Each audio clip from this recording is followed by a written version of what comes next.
നമ്മൾ ഇനിയിപ്പോൾ കടക്കാൻ പോകുന്നത് ശരിക്കും കർണാടകയുടെ തുളുനാടെന്ന് പറയും. തുളുനാടയുടെ കർണാടക മൊത്തം തുളുനാടല്ല, തുളുനാടിൻ്റെ ഒരു സംസ്കൃതി എങ്ങനെയായിരുന്നു, തുളുനാട് അവരുടെ ജീവിത രീതി എങ്ങനെയായിരുന്നു, അത് നമുക്ക് കാണാനുണ്ട്. ഇതിവിടെ തയ്യാറാക്കി വെച്ചിട്ടുണ്ട്. അപ്പോൾ നമുക്ക് എങ്ങനെയായിരുന്നു അവർ ജീവിത രീതി, എന്തൊക്കെയായിരുന്നു അവരുടെ വസ്ത്ര ധാരണ രീതി, ഇതൊക്കെ നമുക്കൊന്ന് വിഷ്വലൈസ് ആയിട്ട് നമുക്ക് ഇതിലൊന്ന് കാണാം, എന്തൊക്കെയായിരുന്നു ഇതിലൊന്ന് കാണാം. ഈ കോട്ടി ചെന്നയ്യ എന്ന് പറയുന്നത് നമുക്കിപ്പോൾ തച്ചോളിയോധൻ എന്നൊക്കെ പറയുന്നില്ലേ, വീരപുരുഷന്മാർ, അങ്ങനെയുള്ള വീരപുരുഷന്മാരാണ്. അപ്പോൾ നമുക്ക് ഏകദേശം ഒരു ഐഡിയ കിട്ടി കാണുമല്ലോ. ഇതാ ശരിക്കും ഒറിജിനൽ കേട്ടോ, ഞാൻ പെട്ടെന്ന് കെട്ടിപ്പോയി, രണ്ടുപേരോട് ഇരിക്കുന്നതായിട്ട് എനിക്ക് തോന്നിയത്. 3 പേര്. അപ്പോൾ ഇത് കലം ഉണ്ടാക്കുന്നത്, പണ്ട് കാലത്ത് ഓരോരോ കലം ഉണ്ടാക്കുന്നവരാണ്. ഒരു ചേട്ടനിവിടെ മണ്ണ് കുഴക്കുന്നു, ഇവനെ തട്ടി മിനുക്കി ഇതെടുക്കുന്നു. ഒരു മോള് ഒരു സ്ത്രീ ഇവിടെ അവർക്ക് ഹെൽപ്പ് ചെയ്യാണ്, അതിന് വേണ്ടിയിട്ട് മണ്ണൊക്കെ കുഴച്ച് കൊടുക്കുകയാണ്. ഇങ്ങനത്തെ ഒരു സിറ്റുവേഷനിലായിരുന്നു ഇവർ പണ്ട് ഇങ്ങനെയായിരുന്നു ചെയ്തിരുന്നത്. പോകാനുള്ള വഴികൾ നമുക്കിവിടെ റെഡിയാക്കി വെച്ചിട്ടുണ്ട്. നല്ല പണ്ടൊക്കെ എന്ന് പറഞ്ഞാൽ ഓരോരോ ജാതിയിലും ഓരോരോ ഇതിലും പെട്ടവർ അവരായിരുന്നു ആ ജോലി ചെയ്യുന്നത്. ഇത് ആശാരി പണി ചെയ്യുന്നവരാണ് കേട്ടോ. 2 ചേട്ടന്മാരിവിടെ ആശാരി പണിയിൽ മുഴുകിയിരിക്കുകയാണ്. ഒരാൾ മരത്തിനെ ഒന്ന് ഫിനിഷാക്കി എടുക്കുകയാണ്, ഒരാൾ ഉളി വെച്ച് അതിനെ ചീന്തി റെഡിയാക്കുകയാണ്. ഇവർ 2 പേരാണ് ഈ വർക്ക് ചെയ്യുന്നത്. വ്യത്യാസമുണ്ട്. ഇത് കണ്ടോ, ഇത് കൊല്ലപ്പണിയാണ് കേട്ടോ. നമ്മൾക്ക് വേണ്ട ആയുധങ്ങൾ ഇരുമ്പിൽ അടിച്ചെടുക്കുകയാണ്. ഇദ്ദേഹം വലിയ ഹാമർ വെച്ചിട്ട് അടിച്ച് ഇതിനെ പരത്തുവാണ്. തീയിലവിടെ നിന്ന് കത്തിച്ചിട്ട് ഇദ്ദേഹമാണ് ഈ ഒരു പയ്യൻസ് ഇവിടെ ഒരു വടിയൊക്കെ പിടിച്ച് നിൽക്കുന്നുണ്ട്. എന്തിനാണെന്ന് പറഞ്ഞിട്ട് അത് കാറ്റടിക്കാൻ കൊടുക്കാനോ അങ്ങനെ എന്തോ ആണെന്ന് തോന്നുന്നു ബ്ലോറിലേക്ക്. അപ്പം ഇദ്ദേഹം ഉളിയൊക്കെ പിടിച്ച് ഇതിനെ വെട്ടി നമുക്കൊരു ആയുധത്തിൻ്റെ രൂപത്തിലേക്ക് ഇദ്ദേഹമാണ് അടിച്ച് പരത്തി ഇതിനെ എടുക്കുന്നത്. ഈ വീഡിയോയിൽ നമ്മളൊരു കാര്യം പറഞ്ഞിരുന്നല്ലോ, എണ്ണ എടുക്കുന്ന ഒരു രൂപം. ഇത് എണ്ണച്ചക്കാണ്. പണ്ട് നമ്മുടെ നാട്ടിലുണ്ടായിരുന്നു എള്ളെണ്ണയൊക്കെ ആട്ടിയെടുക്കുന്നത്. പണ്ട് ഇങ്ങനെയായിരുന്നു. ഒരു പശുവിനോ അല്ല ഒരു കാളയോ അല്ലെങ്കിൽ പോത്തിനെയോ കെട്ടിയിട്ട് അതിങ്ങനെ ചുറ്റും ഒരു പ്രത്യേക ഈ ചക്കെന്ന് പറയും, ഇതിലാണ് ഇതിന് എടുക്കുന്നത്. അതിൻ്റെ ഷാഫ്റ്റ് ഇങ്ങനെ കറങ്ങുമ്പോഴേക്കും അതിൻ്റെ ലോഡിൽ അതിങ്ങനെ പ്രസ്സായിട്ട് അതിൽ നിന്ന് ഞെരിഞ്ഞമർന്ന് അതിൽ നിന്ന് എണ്ണ ഈ വഴിയിലൂടെ പുറത്തോട്ട് വരും. അപ്പോൾ ഇതിങ്ങനെ റൗണ്ടിലിങ്ങനെ കറങ്ങും. ഒരു കുടുംബമാണിത്, എണ്ണ ആട്ടിയെടുക്കുന്ന ഒരു കുടുംബമാണ്. ആ ചേച്ചി അതിനകത്ത് കൃത്യമായിട്ട് ഇളക്കി കൊടുത്ത് പുറത്തോട്ട് പോകാതെ നോക്കുന്നു. ഇദ്ദേഹം അതിനെ കറക്റ്റായിട്ട് നോക്കുന്നു. ചേച്ചിയുടെ അവരെ മക്കളിലൊരുവൻ നമ്മുടെ ഈ പോത്തിനെ നിയന്ത്രിച്ചുകൊണ്ട് ഒരു വടിയെടുത്ത് പിറകെ കൂടെ വരുന്ന ഒരു സീനാണ്. ഇങ്ങനെയാണ് പണ്ട് കാലങ്ങളിൽ എണ്ണ ആട്ടിക്കൊണ്ടിരുന്നത്. തുണി നെയ്ത്ത് ശാലയിലേക്ക് കയറി നോക്കാം.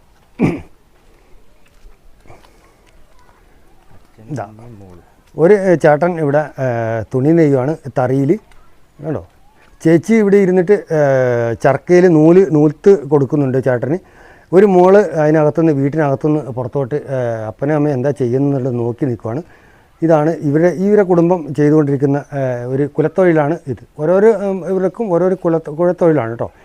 ഇതാണ് നെയ്ത്തുകാരുടെ വീട്. മനോഹരമായിരിക്കുന്നു അല്ലേ.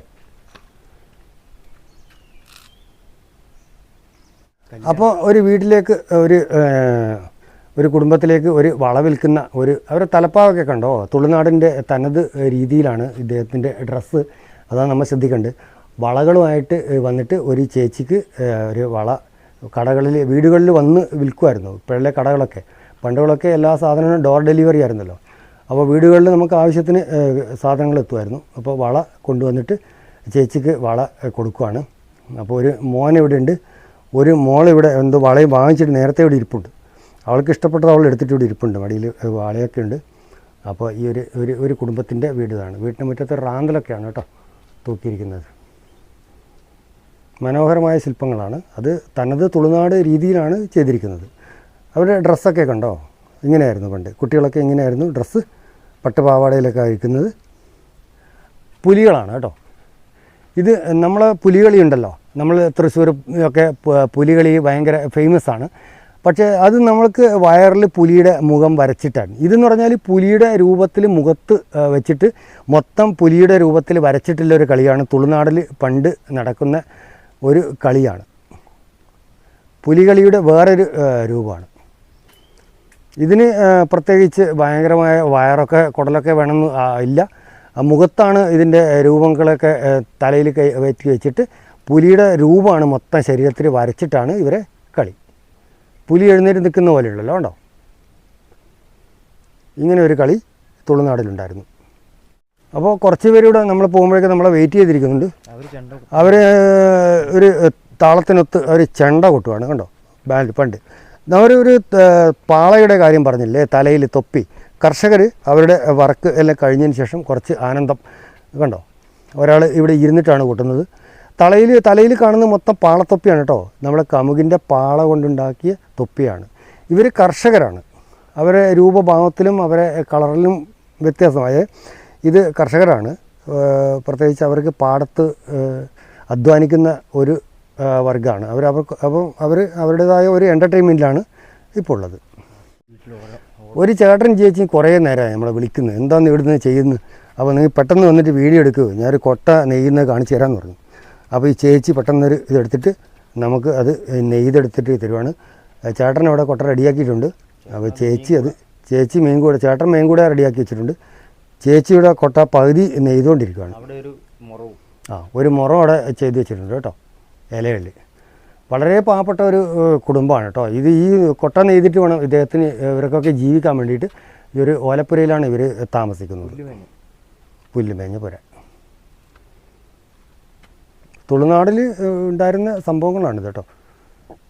ഇതുപോലെ തുളുനാട് പ്രത്യേകതയില്ല, നമ്മുടെ നാട്ടിലും ഇതുപോലെയൊക്കെ തന്നെ ഉണ്ടായിരുന്നത് ഒരു കലാരൂപമാണ്. അപ്പോൾ ഇവരിവിടുന്ന് നാടൻ ഒരു കുടത്തിൽ ഒരു ഇതുപോലെ കെട്ടിയിട്ട് അതിന് തൊഴിൽ കൊണ്ട് ഒരു ഇതാക്കിയിട്ട് ചെണ്ട പോലെ ആക്കിയിട്ട് മദ്ദളം പോലെ ആക്കിയിട്ട് ഇവർ ഒരു നാടൻ പാട്ടുകളൊക്കെ തലപ്പാവൊക്കെ കെട്ടിയിട്ട് അവരുടേതായ വിനോദത്തിലാണ്. ഇവിടെ എന്താണ് ഇതിൻ്റെ പേരെന്നുള്ളത് നമുക്കിപ്പം ഇവിടെ അങ്ങനെ ഒരു ബോർഡൊന്നും വെച്ചിട്ടില്ല. എന്നാലും അവരുടെ വേഷവിധാനത്തിൽ അവർ എന്തോ ഒരു എൻ്റർടൈൻമെൻറ്റിലാണെന്ന് നമുക്ക് മനസ്സിലാക്കാം.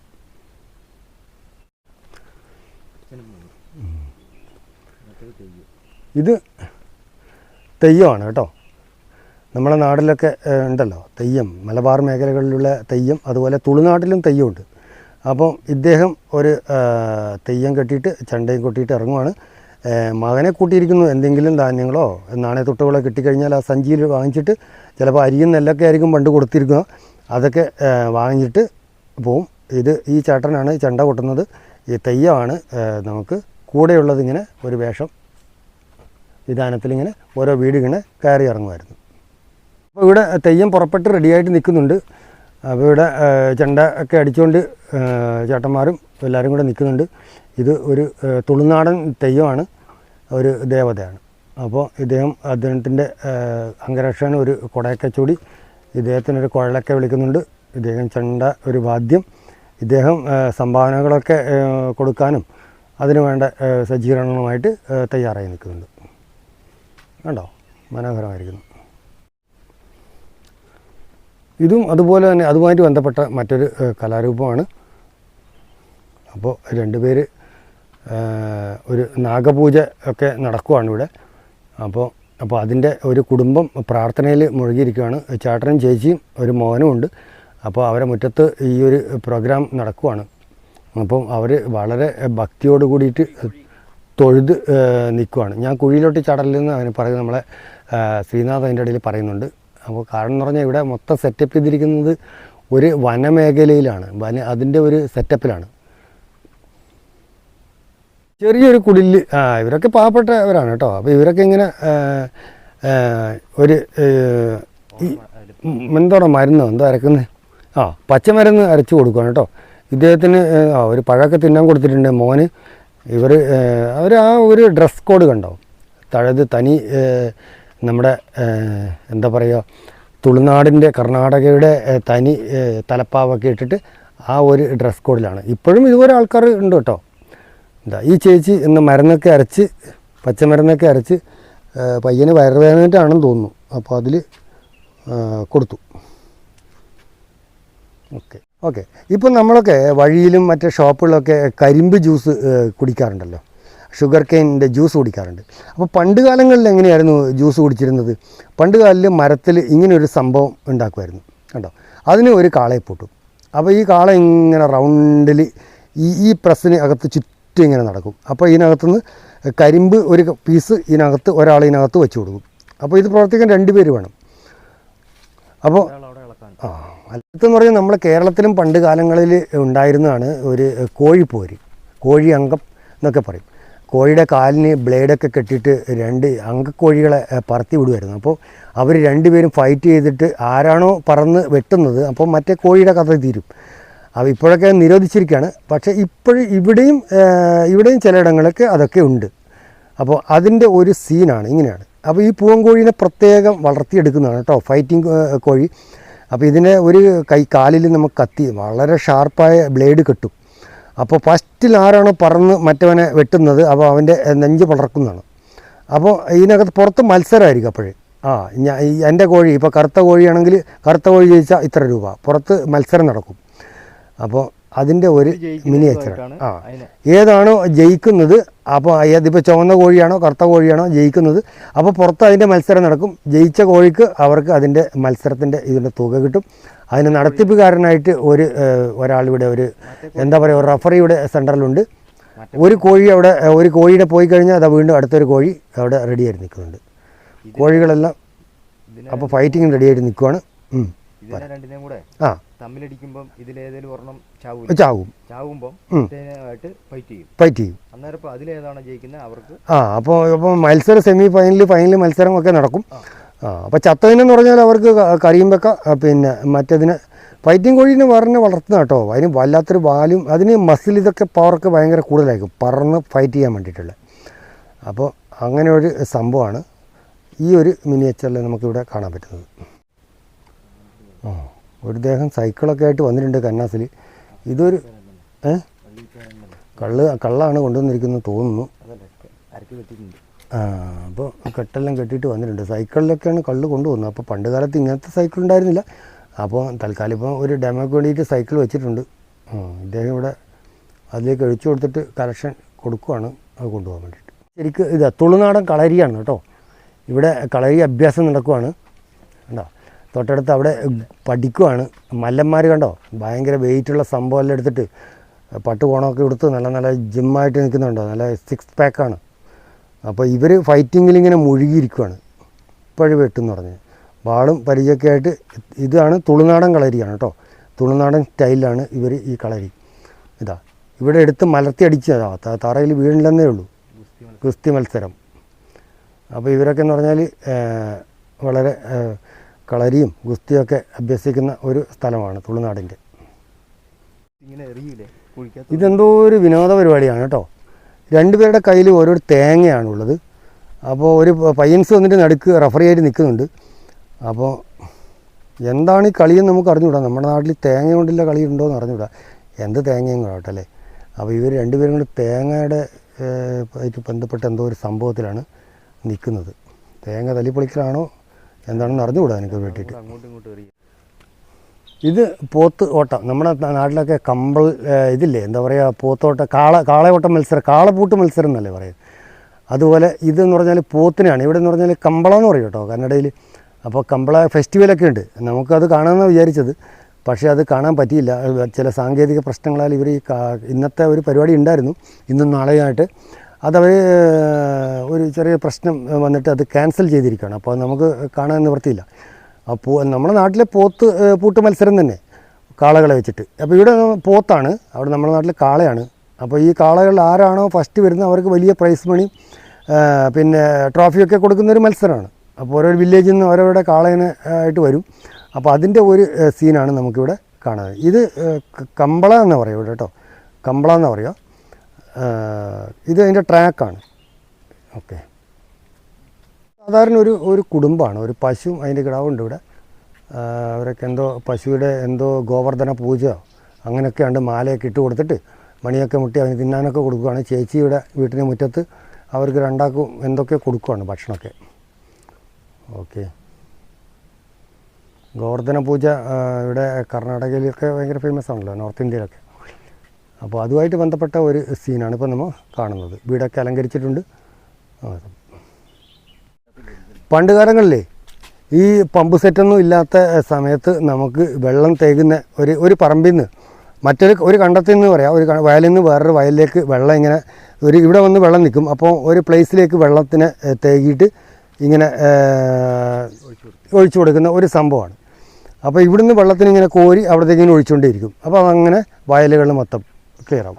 അപ്പോൾ വിള കിട്ടും. അവിടെ എന്ന് പറഞ്ഞാൽ ഒരു ചേച്ചി അവിടെ നിന്ന് കൊയ്തെടുക്കുവാണ്, നെല്ല് കൊയ്തെടുക്കുവാണ് കേട്ടോ. ആ നെല്ല് കൊയ്തെടുത്തതിന് ശേഷം ഇദ്ദേഹം ഈ ചേട്ടൻ ഇതിനെ നെല്ല് കറ്റകളാക്കി കെട്ടിയിട്ട് ചുമന്ന് ഇതിനെ തച്ച് നമുക്ക് നെല്ലാക്കണമല്ലോ. അപ്പോൾ ഈ നെല്ല് കെട്ട് ഇങ്ങനെ ചുമന്ന് വയലിൽ നിന്ന് കൊണ്ടുവരുവാണ്. അപ്പോൾ കൊണ്ടുവന്നതിന് ശേഷം ഇവിടെ ഒരു ചേട്ടനും ചേച്ചിയും കൂടെ ഒരു ടേബിള് മരത്തുകൊണ്ട് ഒരു ടേബിള് പോലെയൊക്കെ ഉണ്ടാക്കിയിട്ട് ആ നെല്ല് കറ്റകൾ ഇവിടെ അടിച്ചെടുക്കുവാണ്. അടിച്ച് വെതറി എടുത്ത് ക്ലിയറാക്കി വാരി എടുത്തതിന് ശേഷം ഒരു ചേച്ചി കുറച്ച് ഉയരത്തിൽ ഇതിൻ്റെ മുകളിൽ കയറുന്നിട്ട് അതിൻ്റെ പൊടിയൊക്കെ കളഞ്ഞ് നെല്ലാക്കി എടുക്കുന്ന ഒരു സീനാണ്. ഇങ്ങനെയാണ് നെല്ല് നമ്മൾ ഉൽപ്പാദിച്ചിട്ട് പിന്നെ അത് കൊണ്ടുപോയി കുത്തി അരിയാക്കി എടുക്കുന്ന ഒരു സീനാണ് ഇവിടെ നമുക്ക് കാണാനുള്ളത്. ഇതൊക്കെ കർഷകർ തുളുനാട്ടിലായാലും നമ്മുടെ കേരളത്തിലായാലും നടക്കുന്ന സംഭവങ്ങളാണ്. അപ്പോൾ നമുക്ക് ദൂരത്തുനിന്ന് കാണുന്ന ഒരു സീനാണ് കേട്ടോ. ഇത് ഒരു ദേശത്തിൻ്റെ സംഭവ വികാസങ്ങളാണ് നമ്മളിവിടെ ഇവർ ചിത്രീകരിച്ചിരിക്കുന്നത്. ഇത് നമ്മുടെ നാട്ടിലൊക്കെ എവിടെയൊക്കെയാണുള്ളതെന്ന് നമുക്ക് അറിഞ്ഞുകൂടാ ശരിക്ക്. എനിക്കതിനെ പറ്റിയിട്ട് വലിയ വിവരമില്ല. നമുക്കും ഇതൊക്കെ ചെയ്യാനേ ഉള്ളൂ. ഒരു പാർക്കൊക്കെ സജ്ജീകരിച്ചിട്ട് നമുക്ക് നമ്മളെ തിരുവിതാംകൂർ അതുപോലെ തന്നെ മലബാർ അങ്ങനെയുള്ള കാര്യങ്ങൾ നമുക്കൊക്കെ ചെയ്ത് വെക്കാൻ പറ്റുന്നേ ഉള്ളൂ. ധാരാളം ആൾക്കാർ കുട്ടികളെ വരുന്നുണ്ട്. ഒരാൾക്ക് 20 രൂപയാണ് ഫീസ്. അപ്പോൾ അത് ഇവർക്കൊരു മെയിൻ്റനൻസിന് വേണ്ടിയിട്ട് നമുക്കത് ഉപയോഗിക്കാൻ പറ്റും. അപ്പോൾ പുതിയ തലമുറക്ക് ഈ സംഭവങ്ങളൊക്കെ നമുക്ക് കാണാനും ഒരു ടൈം പാസ് ഒക്കെ ആകാനൊരു ഇതാണ്. കോട്ടി ചെന്നൈയ കോംപ്ലക്സ് ഇതാണ് കേട്ടോ.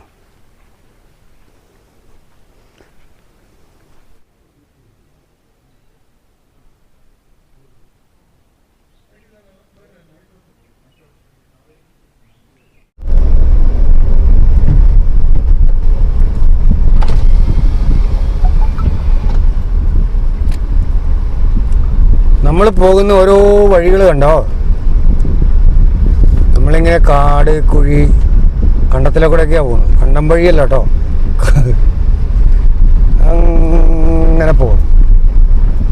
ഇവിടെ ഒന്നും ഒരു മനുഷ്യജന്മത്തിനെ കാണാനില്ല. നമ്മളുണ്ട്, നമ്മളെ ഗൂഗിൾ അമ്മച്ചിയുണ്ട്. ഗൂഗിൾ അമ്മച്ചി ഇടത്തോട്ട് തിരിയാൻ പറയും, വലത്തോട്ട് തിരിയാൻ പറയും. നമ്മളതുപോലെ തിരിയും കേട്ടോ. വലത്തോട്ട് തിരിയാന്നാണ് പറയുന്നത്. വലത്തോട്ട് ഇത്രയും വലിയ മതിലടക്കും. മതിൽ അകത്തോട്ട് കയറാനാണ് പറയുന്നത്.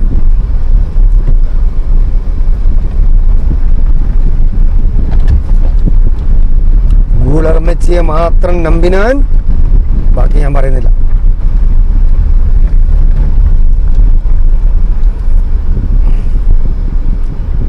അമ്മച്ചി ഒരു 100 മീറ്റർ മുമ്പൊക്കെ പറയും വലത്തോട്ട് തിരിയാൻ. നമ്മെ അതും കേട്ട് വലത്തോട്ട് തിരിഞ്ഞു കഴിഞ്ഞാൽ പിന്നെ പോയി. അപ്പോൾ നമുക്ക് മാപ്പിനൊക്കെ അന്ന് ആദ്യം സ്റ്റഡിയായി ക്ലിയർ ആയില്ലെങ്കിൽ പിന്നെ അമ്മച്ചി കുഴിച്ചടിച്ചു എന്ന് പറഞ്ഞിട്ട് നാളെ പത്രത്തിൽ പടം വരാൻ വേണ്ടിയിട്ട് അതിനൊന്നും നമ്മൾ വിട്ടുകൊടുക്കില്ല. 300 മീറ്റർ കഴിയുമ്പോൾ ഇടത്തോട്ട് തിരിയുക. ആയിക്കോട്ടെ, അങ്ങനെ പറഞ്ഞു തന്നാലൊരു മര്യാദ. അല്ലാതെ ഒരു വഴിയില്ലാത്തടത്തോട്ട് ഇടത്തോട്ട് തിരിയുക വലത്തോട്ട് തിരിയെന്ന് പറഞ്ഞാൽ പിന്നെ എന്തോ ചെയ്യാനാ. അപ്പോൾ നമ്മളങ്ങനെ പോവാണ്. നല്ല അടിപൊളി റോഡല്ലേ. കൂട്ടപ്പാ നടക്കടാ. വണ്ടി പറയാണ് പുതിയ വീലൊക്കെ ഇട്ടെന്ന് പറഞ്ഞിട്ട് ഇങ്ങനെ പരാക്രമം പാടില്ല എന്നാ പറയുന്നത്. ഇത്രയും വലിയ കുഴിയിൽ ചാടിച്ചു. ഇവിടെ മുമ്പ് റോഡ് ഉണ്ടായിരുന്നു കേട്ടോ. അപ്പോൾ ഇപ്പം ഇവിടെ കിടങ്ങൊക്കെ കെട്ടിയത് കൊണ്ട് മണ്ണൊക്കെ കോരി ഇവിടെ ഇട്ടതാണ്. അപ്പോൾ ഗൂഗിൾ അമ്മച്ചിക്ക് അറിയില്ലല്ലോ ഇവിടെ ടാർ റോഡാണോ അതോ മണ്ണ് റോഡാണോ. ഈ ആടെ കുറച്ച് ദൂരെ പോയി കഴിഞ്ഞാൽ നമുക്ക് ഹൈവേ കിട്ടും, നാഷണൽ ഹൈവേ. പേര് നാഷണൽ ഹൈവേ ആണ്, അവിടെ ഇതിനെക്കാട്ടി കഷ്ടമാണ്.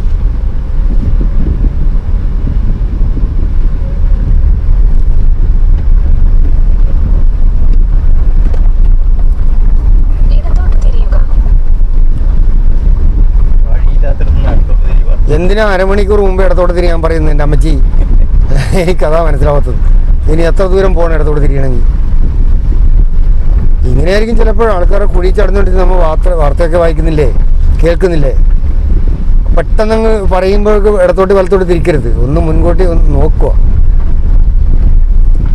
വേണ്ട, 100 മീറ്റർ മുമ്പേ പറഞ്ഞു ഇടത്തോട്ട് തിരിയുക. അപ്പോൾ 100 മീറ്റർ കഴിഞ്ഞതിന് ശേഷം ഇടത്തോട്ട് തിരിയുകയെന്നല്ല പറയുന്നത്, പെട്ടെന്ന് പറയും ഇടത്തോട്ട് തിരിയുക. അപ്പോൾ ഇതിനെപ്പറ്റി ഒരു ഐഡിയ ഇല്ലാത്തവരാണെങ്കിൽ പെട്ടെന്ന് ഇടത്തോട്ട് തിരിച്ചു കളയും, അപ്പോൾ കുഴി ചാടും. അങ്ങനെ ഇൻസിഡൻറ്റ് ഉണ്ടാകുന്നത്. അപ്പോൾ ഇനി സിമെൻറ്റ് റോഡ് കിട്ടി നമുക്ക്. അടിപൊളി, ഇതാണ്. ഓക്കെ,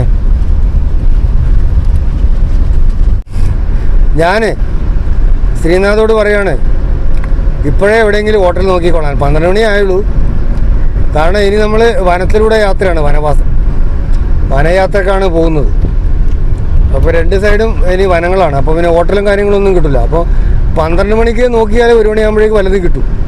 അല്ലെങ്കിൽ ഇന്നലത്തെ പോലെ പട്ടിണിയാവും. ഇന്നലെ ഒന്നും കിട്ടിയില്ലായിരുന്നു. പ്രത്യേകിച്ച് ഇവിടെ ഹോട്ടൽ സംസ്കാരം വളരെ കുറവാണ്. എല്ലാവരും വീട്ടിൽ നിന്ന് കഴിക്കും തോന്നുന്നു, ഹോട്ടലൊക്കെ പോയി കഴിക്കുന്നവർ കുറവാണ്. പിന്നെ ചെറിയ ചായ കടകളൊക്കെ ഉണ്ട്. ഉച്ചഭക്ഷണത്തിന് പോയി ചായക്കടയിൽ അവർ ഉച്ചയാകുമ്പോഴേക്ക് അത് പൂട്ടിയിട്ട് അവർ വീട്ടിൽ പോകും. അപ്പോൾ ഇങ്ങനെയൊക്കെയാണ് ഇവിടുത്തെ സംഭവങ്ങൾ. അപ്പോൾ ഹോട്ടലിൽ വലിയ സിറ്റിയിലെ കൂടെ ഒന്നും അല്ല നമ്മൾ പോകുന്നത്, ഉൾഗ്രാമങ്ങളിലൂടെയൊക്കെയാണ് പോകുന്നത്. അപ്പോൾ ഇവിടെ ഇന്നൊരു പ്രോഗ്രാം ഉണ്ടായിരുന്നു. എങ്ങോട്ട് തിരിയാൻ? 300 മീറ്റർ കഴിഞ്ഞ് ഇടത്തോട്ട് തിരിയാണ്. ഓക്കെ, കുഴപ്പമില്ല. അപ്പോൾ ഇന്നിവിടെ ഒരു പ്രോഗ്രാം ഉണ്ടായിരുന്നു, അത് കവർ ചെയ്യാമെന്ന് വിചാരിച്ചിരുന്നത്. പക്ഷേ അത് കിട്ടിയില്ല. കാരണം അവരുടെ ആ പ്രോഗ്രാം കമ്മിറ്റിയിൽ വേണ്ടപ്പെട്ട ഒരാളുടെ മരണം സംഭവിച്ചതുകൊണ്ട് ആ പ്രോഗ്രാം നമുക്ക് ഇന്ന് ക്യാൻസലായിരുന്നു. അപ്പോൾ നാഷണൽ ഹൈവേയിലേക്ക് നമ്മൾ കയറിയിരിക്കുകയാണ്. അപ്പോൾ ഇനി കുറച്ച് നേരം ഹൈവേയിലൂടെ പോവാം. ഹൈവേയുടെ വർക്ക് നടക്കുവാണ് കേട്ടോ. ഓക്കെ,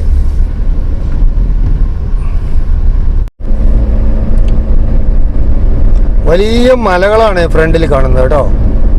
പക്ഷേ ഈ മല കയറി നമുക്ക് അപ്പുറം പോകണം. ഘാട്ട് റോഡാണ് വരാൻ പോകുന്നത്, ചുരം റോഡ്. ആയില്ല, ഒരു 15 കിലോമീറ്റർ പോയതിന് ശേഷമാണ്. ഭക്ഷണമൊക്കെ കഴിച്ചിട്ട് നമുക്കൊന്ന് കയറാൻ പോകും. ചുറ്റും മലയാണ്. ഇതിൽ ക്യാമറയിൽ അത്രയും കാണാൻ പറ്റില്ല, പക്ഷേ ഇവിടുന്ന് നമുക്ക് കാണാൻ പറ്റുന്നുണ്ട്. മലമ്പ്രദേശത്തോട്ട് കയറാൻ പോകണം.